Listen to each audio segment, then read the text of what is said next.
Welcome to the July 2022 edition of Hunt Camp Mail.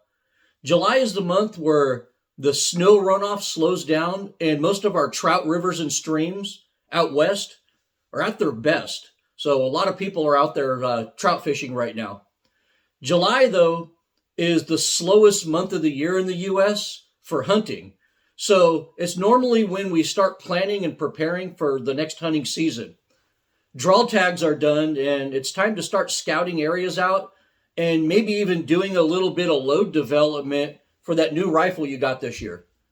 July is also the month where Africa hunting gets into full swing, and I can't wait to get back to the Dark Continent and on the tracks of some old Dagaboys. I got about, 40 or 50 letters this month, and I randomly picked some questions and I'm going to attempt to keep a faster pace in this Hunt Camp Mail video so it doesn't run so long. So I'll cut right to the chase this month and start answering some of your mail. And our first question is from Jim.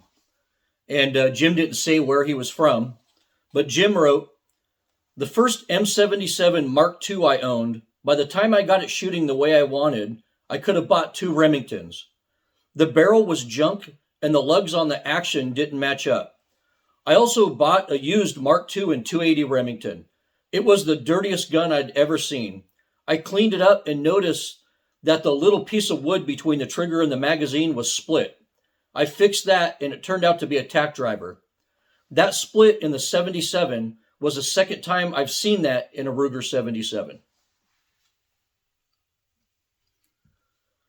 Well, Jim, that split in the Mark II, in the wood in the Mark II rifles in that exact same spot, I think is fairly common. Ruger designed the Mark II stock with less material in it. Notice that they usually held one less round in the magazine than the original M77 tank safeties did. I believe that the thinning of the wood in that area, coupled with the recoil lug design and those extreme torque requirements on that front screw, is what caused a lot of those cracked stocks in that area. So it was common. And our next question is from Stephen. And once again, Stephen didn't say where he was from. Stephen wrote, "I most recently watched your video titled Ruger M77, a classic American rifle, and found the video full of useful information. As part of your video, you presented your 1989 Ruger M77 tank safety rifle and recommended retrofitting the original slotted action screws with torque head screws to help ensure that proper torque specifications can be obtained and to avoid galling of the screw heads. After watching your video, I contacted Ruger and attempted to obtain torque head action screws for my Ruger M77 tank safety rifle, and Ruger told me that they do not sell replacement torque head action screws for the Ruger M77 tank safety rifles. Ruger further informed me that they do sell replacement torque head screws for their M77 Mark II line of rifles." Stephen, don't bother ordering those screws from Ruger. You're kind of wasting your time with that. Take your action screws down to your local bolt retailer. In my city, we have a couple of independent bolt dealers, but we also have big retailers like Fastenal in my town. My point is, every city has a bolt retailer in it. Take your action screws down to your local bolt retailer and tell the guy behind the counter that you want that exact same thing, but with a hex button head, often called a socket head cap screw. And it's really that easy. I change out action screws on rifles all the time using my local bolt retailer, so don't be afraid to do that. And our next question is from William in Wyoming. William wrote, "I'm sure you have heard Wyoming residents want to drastically cut tags for non-residents. Moose, sheep, goat, elk, deer, and antelope non-resident tags are all being targeted to just 10% being available. This is a severe reduction, and in my opinion, not in the best interests of big game hunters everywhere, including Wyoming. Let me summarize my case to leave quotas where they've been for decades. And basically, William argues that since most of the hunting in Wyoming is done on federal lands, which are funded mostly by residents of other states, and the wildlife on those lands, are managed by tax dollars almost entirely from out of state taxes.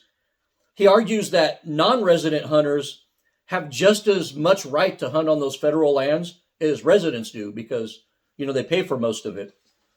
But, you make a very compelling argument. And Montana did the same thing Wyoming is trying to do. And I don't think I'll ever hunt big game in the state of Montana again. I used to love going to that state. I still do, but mainly for fishing now.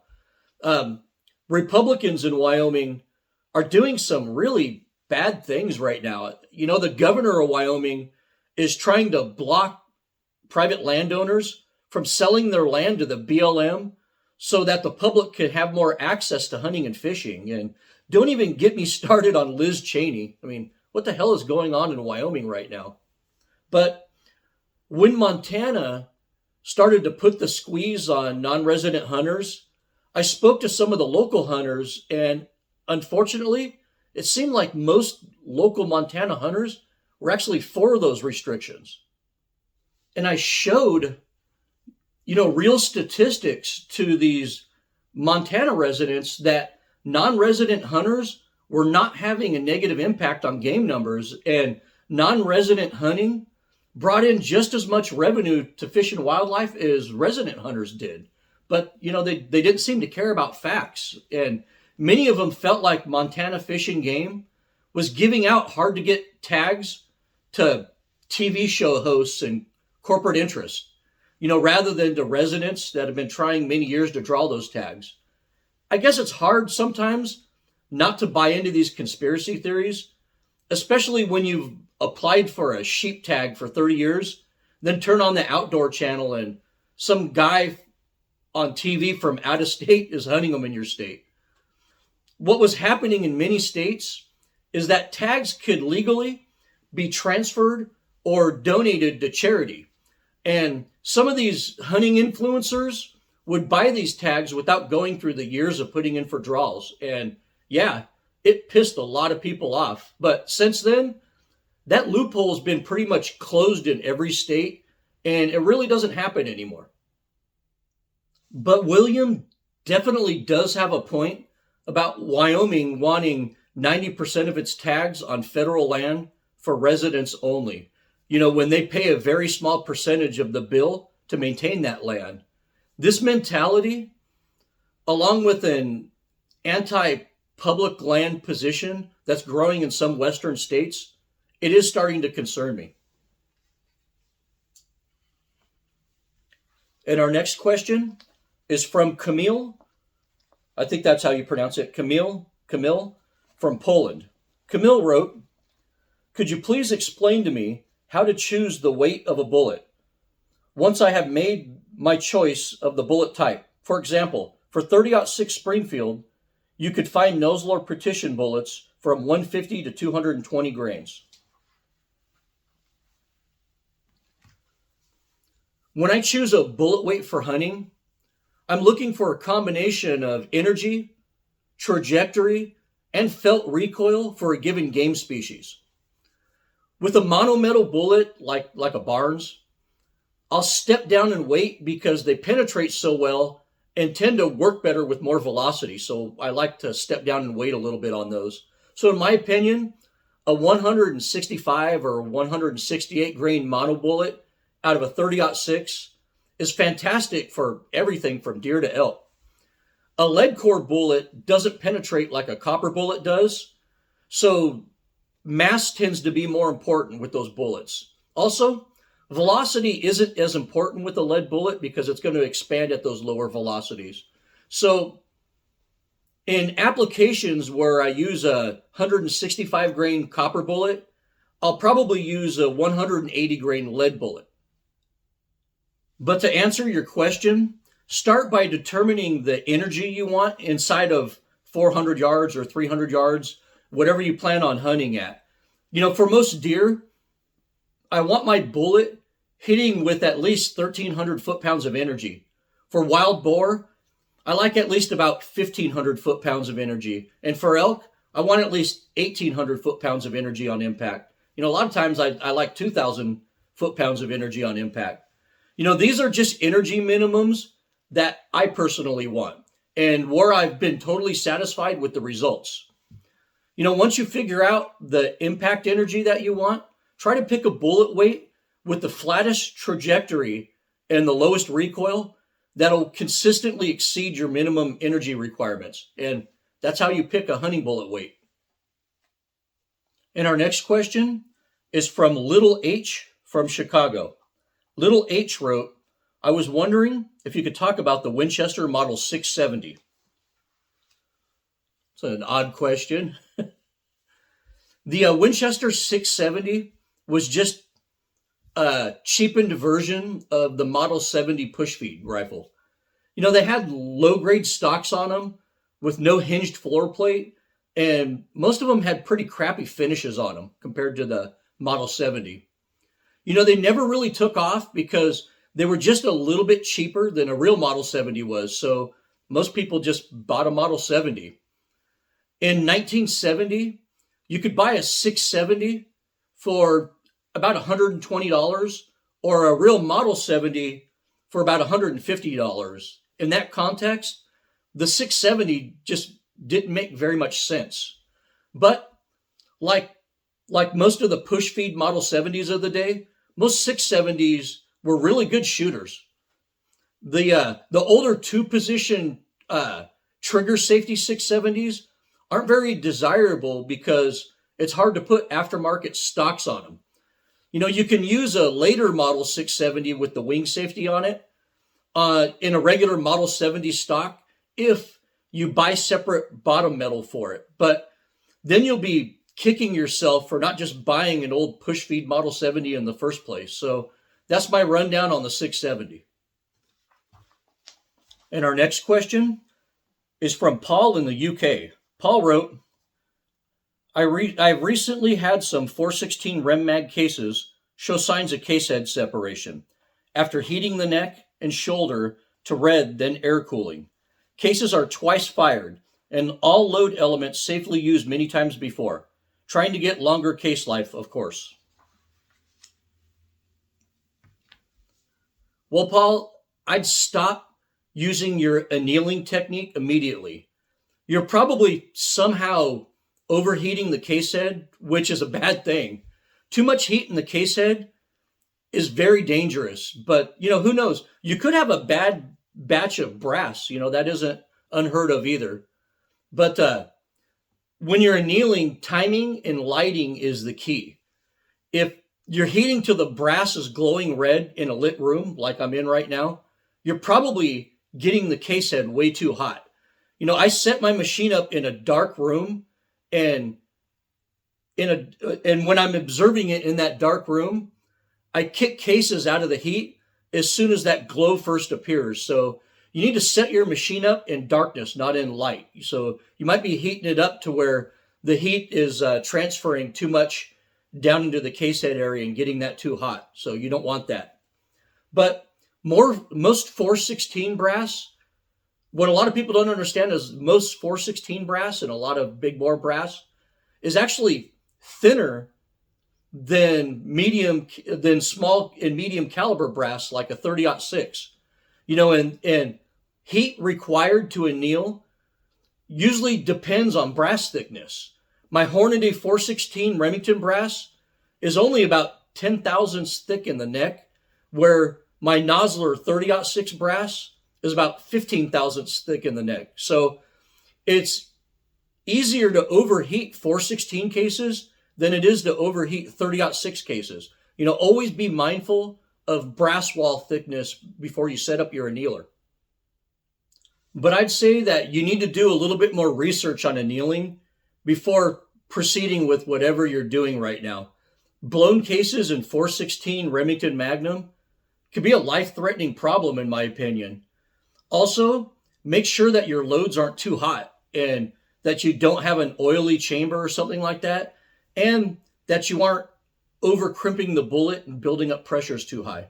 Those can all be additional causes of your problem. And our next question is from Vince in New Zealand.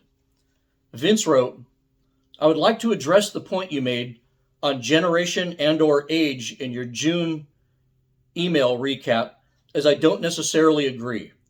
While younger shooters are perhaps more likely to fall prey to YouTube videos or marketing about how easy it is to shoot long, older shooters are by no means immune to the same hype.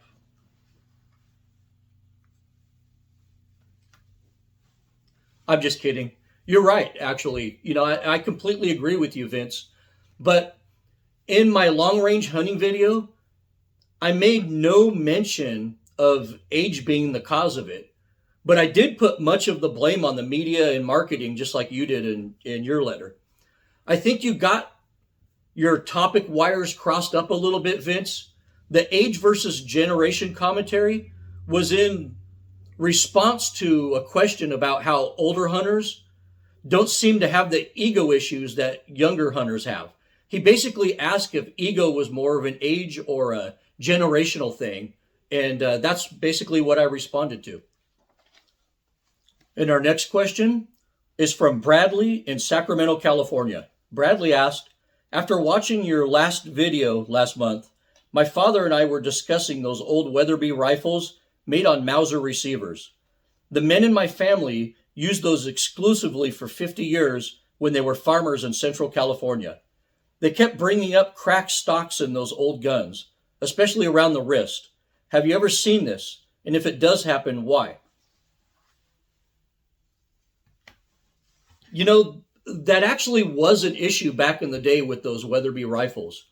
Before Weatherby started mass producing Mark Vs and before they contracted out the Vanguard with Howa in Japan, Weatherby rifles were basically totally custom made works of art. And that included the stock on those rifles. And Roy Weatherby was a marketing genius, and he knew that a really pretty stock is what sold a rifle. So he made many of those early stocks with absolutely gorgeous California Claro walnut. And California Claro is some of the most colorful and beautiful walnut in the world. But unfortunately, it's also one of the softest walnuts you can use for a stock. Claro walnut is plenty hard enough for most rifles, but it was just too damn soft for some of those heavy recoiling Weatherby rounds. Eventually, when English walnut became a major growing industry in California, Weatherby switched to mostly that. And our next question is from Peter from Australia. I'm getting a lot of international letters this month. Peter wrote, my very first rifle was a plain 458 Win Mag Ruger M77, including integral mounts and factory scope rings. It had a cheap steel K4 Weaver, and that was the end of it. Today's rifles, scopes, screw-on mounts, and rings aesthetically don't seem to fit together anymore. One can buy an expensive rifle and a top-shelf rifle scope and still be forced to buy screw-on mounts that will invade the loading port or overhang the action at the front to be able to get the scope eye relief to work. To me, that looks like a Ferrari with a pickup truck door. What is your honest thought on this? Well, to be honest with you, the integrated scope mounts on your M77 probably have more alignment issues than most modern bolt-on scope mounts do. I definitely wouldn't use Ruger as an example of scope mounts done right. But to your point about scope bases going over ejection ports, this is only an issue on Magnum action lengths, when mounting modern optics on it. If you tried to mount a modern 40 to 50 millimeter scope on your old M77 and it was chambered in something like a 375 H&H or 458 lot, you'd have the same exact issues with eye relief and you'd need an extension on it. The reason that modern objective bells are shaped like this is to better transmit light into the focal point in the middle of the turret section on here. So this maximizes the efficiency of the scope. But the drawback to the scope design is that we lose a lot of real estate on the forward portion of the scope tube right there. And this causes eye relief problems with these Magnum actions, and there's just no other way to get around it. Our next letter is from Mitchell from Boise, Idaho. Mitchell wrote, I have Boddington's safari rifle books and the Reloader's Handbook you suggested that has a list of calibers that African PHs carry. So we have a good idea what calibers most dangerous game PHs in Africa prefer, which is a 458. But what actual rifles do they prefer? It's a very complex question, and I can only really comment on rifles that I've actually seen African PHs use, both in person and by watching YouTube videos like you're watching now. As you alluded to about the books and the articles, most modern PHs hunt dangerous game regularly, carry a bolt action rifle, and most of those are chambered in 458 these days, either the lot or the Win Mag, with the lot gaining a lot of traction now. A few PHs get expensive custom rifles from either sponsors or clients, but most of them have to buy or obtain their own rifles. And many of these rifles are very old and worn, and the PHs won't part with them because they work every time. And those rifles have got them out of some pretty tough jams over the years. So they use what they trust and what's available. But push feed rifles generally aren't liked much by PHs, to be honest with you.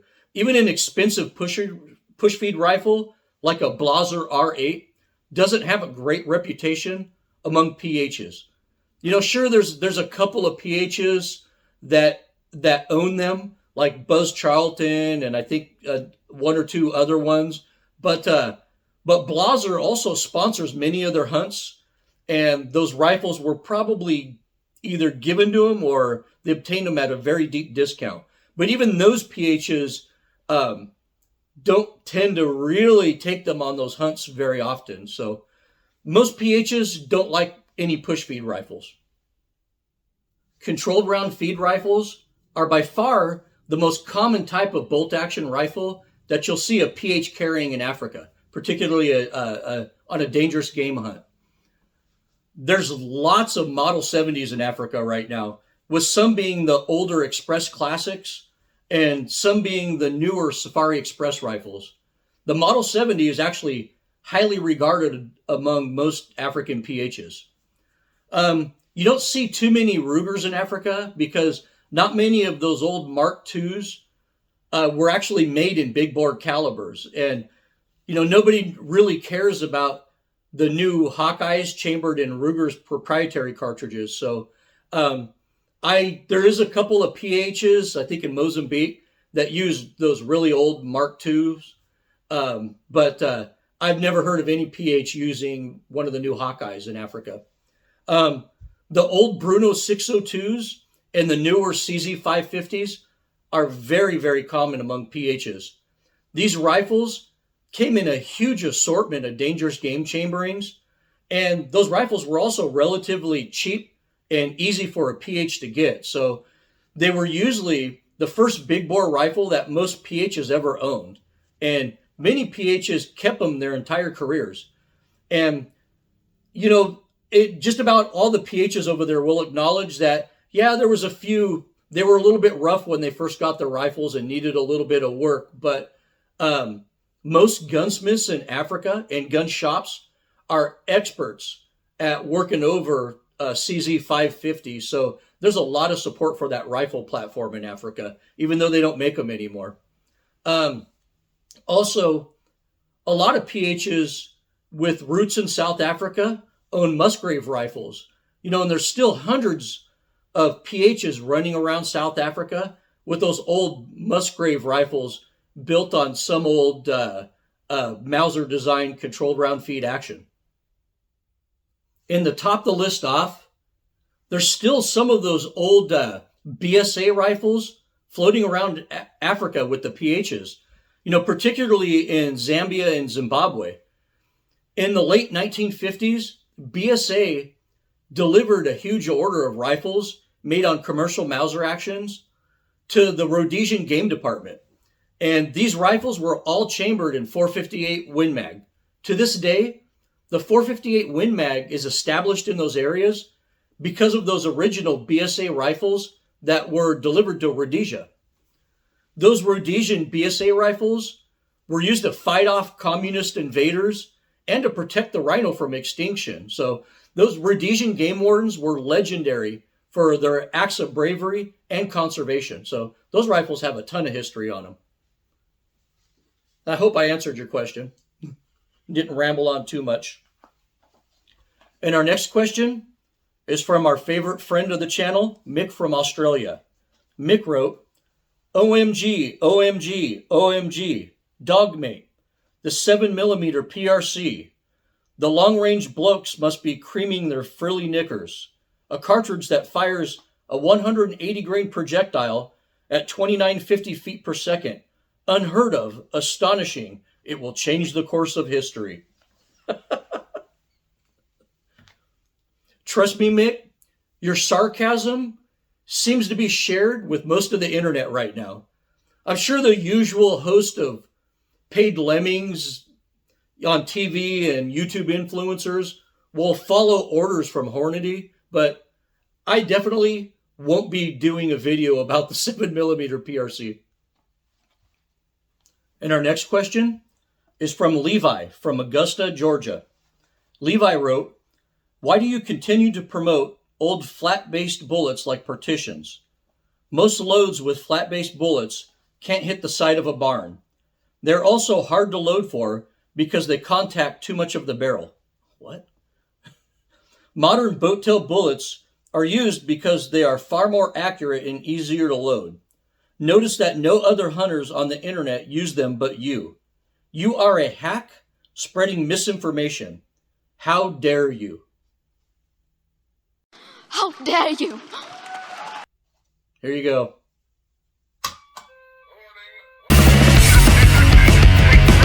Bullshit! Bullshit! Bullshit! How dare you? Most 100 and 200 yard records were set with flat-based bullets. Flat-based bullets are basically stabilized right out of the muzzle, where it often takes almost 200 yards for a boat-tail bullet to fully stabilize. So at most ethical hunting distances, flat-based bullets are more accurate and perform better on game animals. Also, flat-based bullets are less sensitive to chamber variances and barrel harmonics, so it makes them easier to load for. Flat-based bullets are also shorter for their weight, so they allow more powder capacity in the case, and you can often get better performance because of that. The problem with boat-tail bullets is that they let gas escape around the bullet before it fully seals in the rifling. And it also directs a lot of those hot gases around the base of the bullet and into the barrel walls, and that causes more wear in the throat and the barrel. So for shorter distances, a flat-based bullet is superior in every regard, and a boat-tail bullet only begins to shine at longer distances.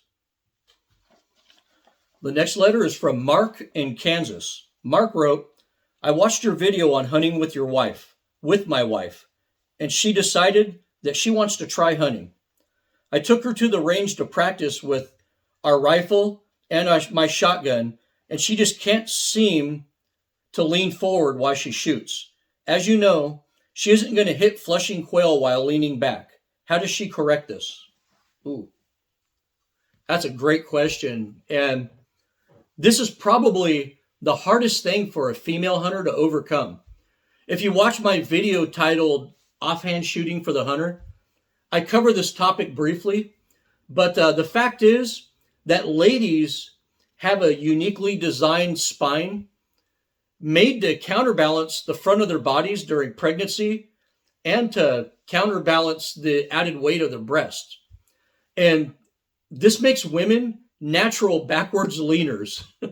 Women have a natural tendency to evenly distribute their weight, rather than hold an object with their arm muscles.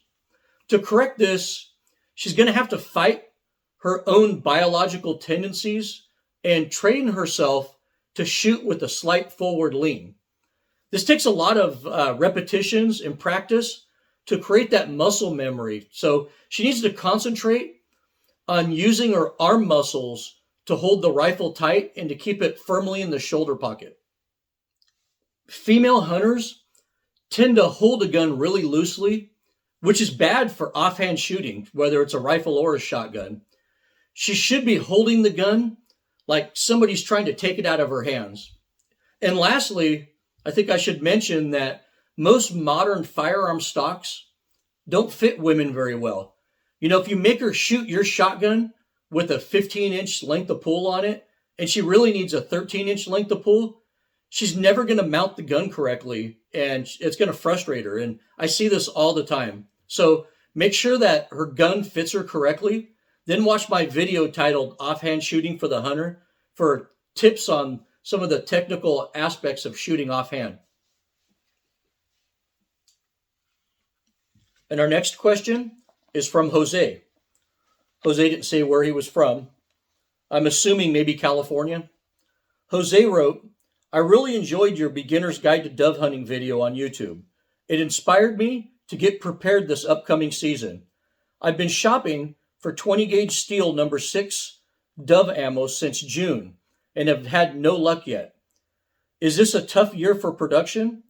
Are there any retailers you'd recommend to go through? Any assistance would be greatly appreciated.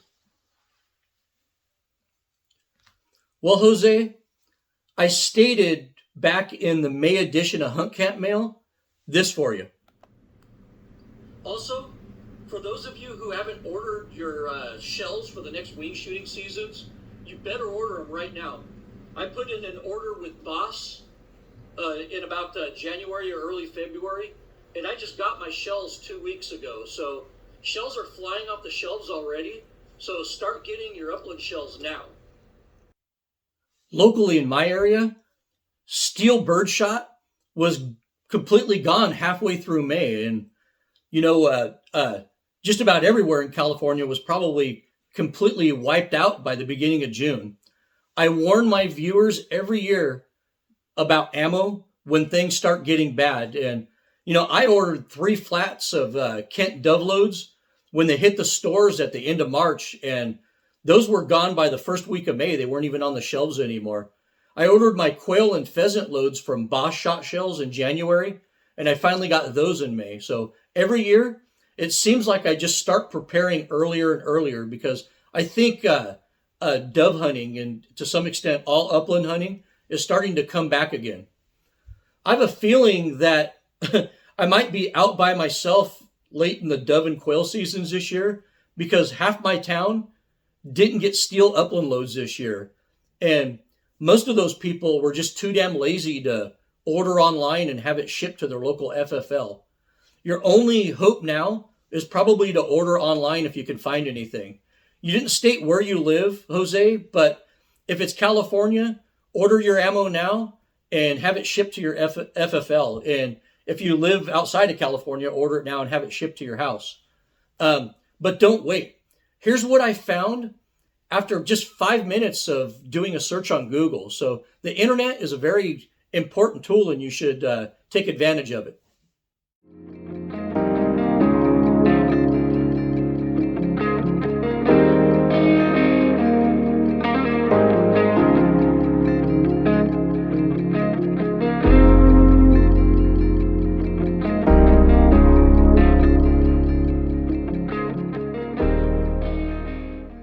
And our next letter is from Trent in Idaho. Trent wrote, "You accurately explain what it's like setting up hunt camps in the West. I'm glad we don't have to deal with bear canisters in Idaho yet. Your advice on acclimating to elevation and using proper technique when going downhill with a pack show your true experience. My question for you is, what do you use to treat water? I think I answered a question similar to this, Trent, in the comment section of that video. But what I use is what everybody else uses, basically, the trusty Sawyer squeeze. We also carry a Sawyer Mini as a backup in my wife's pack, but this squeeze does most of the work when I'm out in the backcountry. And I always top off my water bottles whenever possible. Never assume water is going to be over that next ridge or it's going to be available on the next leg of your hike. When you come across water, if you have space, get it. I'm also currently using an Evernew 2-liter bag as my dirty water container. These are more durable than the popular knock water bags that are made in China. Just make sure that you have a dedicated dirty water bag that you never drink directly from. The factory Sawyer bags really suck. So those factory Sawyer bags are only good for backup bags, I think, but I really love these Evernew bags. And after I top off my clean water bottles, I'll often fill up my dirty water bag and put this in my pack and filter water as I go. I don't use traditional water bladders for backpacking anymore. They're just too much of a pain in the ass to deal with on the trail, and to dig all the stuff out of your pack to remove it and fill up with water and put back. So most hikers and backpackers I know these days have ditched the old traditional water bladders, and they're using a system like this. Our next question is from Tim from Corona, California. Tim wrote, I also have an REI Half Dome tent and also think it's the best value for a hunting tent. They're way tougher than the expensive Nemo and Big Agnes tents. I lived out of my Half Dome for 6 days while backcountry hunting, and I was glad I didn't have a flimsy one-person tent. The only problem is that it comes with crappy stakes. I noticed that you use different stakes. What do you use as tent stakes? Well, I think the best tent stakes you'll ever buy are the MSR groundhogs. Numerous channels have done torture tests on tent stakes, and the groundhogs seem to always win. I camp in some pretty rocky places, and I often pound my stakes in with a rock, and those MSR groundhogs just laugh at that abuse and keep going. So get a set of MSR groundhogs. And our next letter is from Marcus from South Carolina. Marcus wrote, I know this is a dumb question, but on an over-under shotgun, which barrel should be set to fire first? I searched and can't find any information on this. Well, that's a very good question, Marcus. I always set the bottom barrel to fire first on an over and under. An old family friend taught me this and explained the logic behind doing it that way, and I'll share that information with you, Marcus. The bottom barrel on an over and under shotgun has a very low bore axis, which puts the recoil straight back with minimal muzzle rise. This lets you get on target faster for your second shot. The top barrel has a high bore axis and will experience more muzzle rise after you shoot it. But this doesn't matter because it's your last shot anyways. So you want your bottom barrel to shoot first basically because that recoil is straight back with minimal muzzle rise so you can get back on target quicker for that second shot. Also, your second shot is probably going to be a longer shot because the bird's flown farther away from you. And you'll effectively be looking down the flat top of the barrel, which is going to make using the top barrel on your second shot a more precise shot for those longer birds. So shooting the bottom barrel first helps you get on target faster for a second shot. And shooting the top barrel last gives you the edge and precision for those longer shots. And that's what I was taught. It makes sense to me. So that's what I've always done.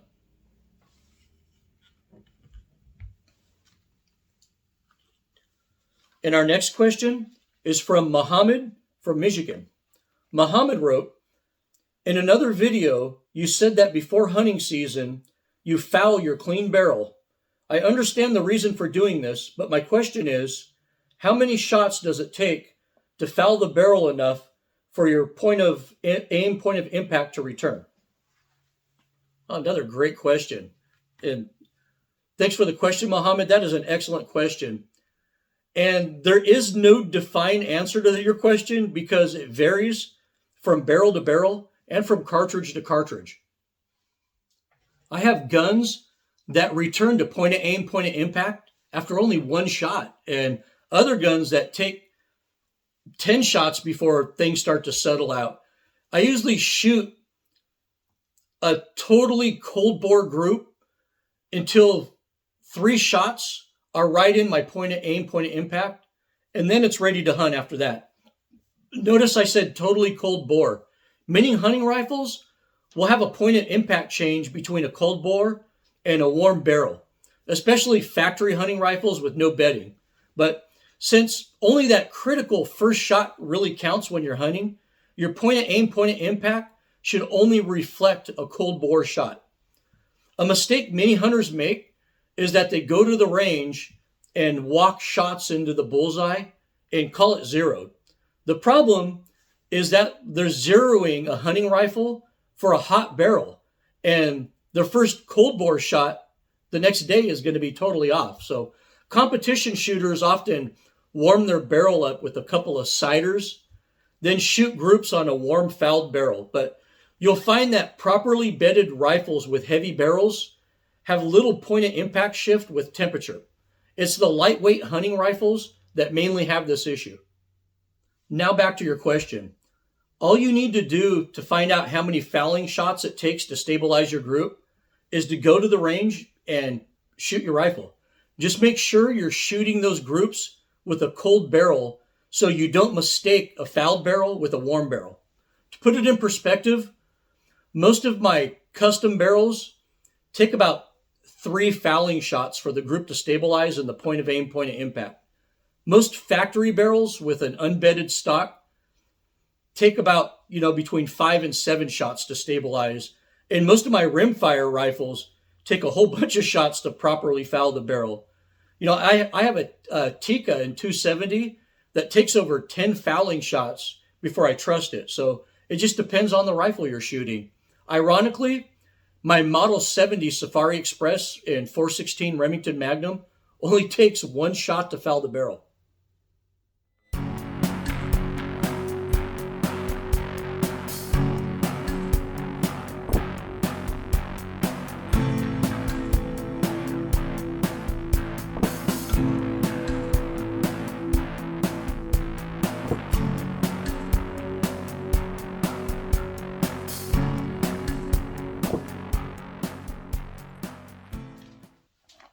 Our next question is from Peter from Maine. Peter wrote, I know you have another trip to Africa to hunt buffalo planned this summer. Can you please do an Africa buffalo hunt packing list video for us? I plan to go next year.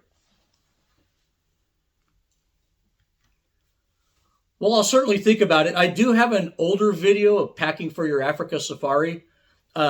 But that video was more tailored towards your beginner going on your typical South Africa hunt, where you could take all kinds of gear with you and logistics are very easy and the hunting's pretty easy. But the hunt I'm doing this summer is the exact opposite of that. So I may do another packing for your Africa safari type video geared towards hunting in a more remote area for dangerous game. So I may consider doing that.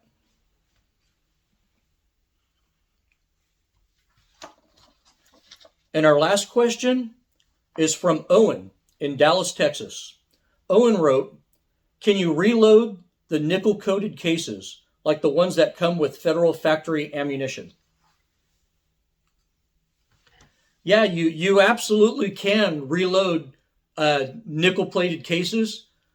My buddy Jerry shoots a lot of federal nickel-plated 416 and 468 ammo, and he gives me all of his fired cases because he doesn't reload. I like to use those on dangerous game ammo where I might have two different loads for the same rifle with me. For instance, I might have solids and softs for buffalo, or I might have a buffalo load and a plains game load if I'm only using one rifle. So the nickel-plated cases really stand out and can help you keep your ammo sorted if you have two different types of ammo for the same rifle. But nickel-plated cases definitely aren't my preference for reloading. I'd never buy nickel-plated cases for reloading if I have a choice.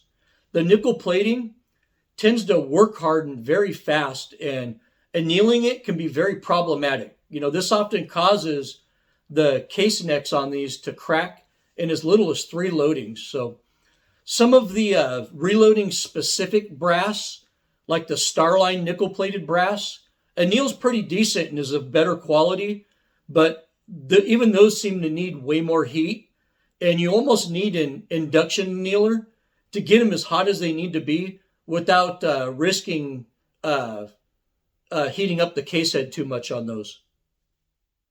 Much of the cases that come from factory ammo, like this Federal nickel-plated case, a lot of these don't really anneal well, and the nickel coating tends to crack or start to chip after annealing. The nickel plating on these also tends to chip off around the case mouth while you start trimming. And you definitely don't want to put cases like that into your reloading dies. So when my buddy Jerry gives me some of his nickel-plated cases, I reload them, shoot them once, and then I usually discard this brass. I think nickel-plated cases do have some benefits in factory brass, but they really aren't the first choice for the reloader when using bottleneck rifle cartridges. So that's it for this month. That wraps up July's Hunt Camp Mail, and here's some memes for this month.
And by popular demand, I started another Instagram account so you could follow me on my adventures.